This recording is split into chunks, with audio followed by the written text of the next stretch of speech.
In the past few minutes, President Trump sent Russia a strong warning as he plans a possible missile attack on Syria. The president tweeted, "Russia vows to shoot down any and all missiles fired at Syria.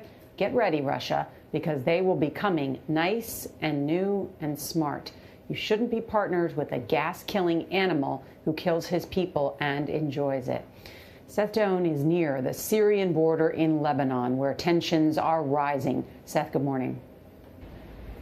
Good morning. President Trump has been talking with his counterparts in France and the United Kingdom about coordinating a strong response to the alleged chemical attack in Syria. Russia sent its own military investigators to the scene who claim to have found no traces of chemical weapons. Russia has also accused the White Helmets of spreading propaganda by releasing video purportedly showing remnants of chemical munitions. France now apparently has proof that Assad was behind the attacks. The President Emmanuel Macron said on Thursday that their teams have been working all the week. And they have established now, they said they have established that the government of Syrian President Bashar al-Assad had used chemical attacks. However, he could not provide any details on the evidence or how it was acquired. So a lot of hot air again. But France is now on the US side apparently, and they say it's all true and they get ready. So get ready, guys. This morning, Russia is trying to reduce tensions with the U.S. over an expected military strike on Syria. The president is still planning a response to Syria's suspected chemical weapons attack 24 hours after calling Syria's president a gas-killing animal and saying missiles will be coming. But this morning, the president tweeted that he, quote, never said when an attack on Syria would take place. Could be very soon or not so soon at all. Russia's government said overnight it's talking with U.S. officials on a, quote, de-confliction phone line.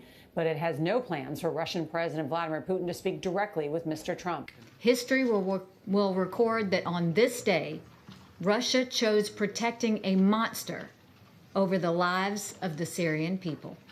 Russia's UN ambassador countered that the U.S. was trying to mislead the international community and was making a step toward confrontation. A Russian diplomat here in Lebanon has said any U.S. missiles would be shot down and even U.S. launch sites could be targeted. Gail? All right, Seth Doane, thank you. Every time I see that video, it makes you sick when you see what's happening there. Following that suspected chemical attack, which activists say killed at least 40 people and left victims struggling to breathe, Syria has invited the Independent Organization for the Prohibition of Chemical Weapons to investigate. It's not clear whether a visit from chemical weapons experts may delay any military strike on Syria. Syria and its ally Russia have denied the chemical attack took place. Former Vice Chairman of the Joint Chiefs and now CBS News analyst Sandy Winnefeld expects those missiles to come from a number of different directions. It's likely that we'll use a combination of platforms, including aircraft, surface ships, and submarines. The Russians will probably not know where the submarines are or that they're there. The head of the Russian military, General Valery Gerasimov, has warned that if Russian officers in Syria are threatened by American missiles, they will shoot them down. Russia has positioned a state-of-the-art air defense system in Syria, but Winnefeld says that shouldn't prevent the missiles from reaching their targets. These weapons are designed to survive all the way to their target, so it'll be difficult for them. They may get a couple of them, but in general, these weapons tend to get to where they're headed. Winnefeld says the best way for a Russian officer to avoid being hit is to stay away from Syrian military installations. Well, I think it's very unlikely that we would directly and intentionally target any Russian forces that are in Syria. So the way that a Russian officer or person would be harmed is by participating directly in Syrian military activity. The Syrians have begun dispersing their aircraft to make them harder to hit, including placing some at fields where Russian planes are based, betting the U.S. won't strike there. Yeah. I'm sort of stunned by what the president said this morning. I mean, saying that the missiles will be coming nice and new and smart. Yeah. I mean, talk about projecting what you're going to do. Yeah, it's a promise. Yeah, a promise. I mean, it's a new kind of red line, if you will.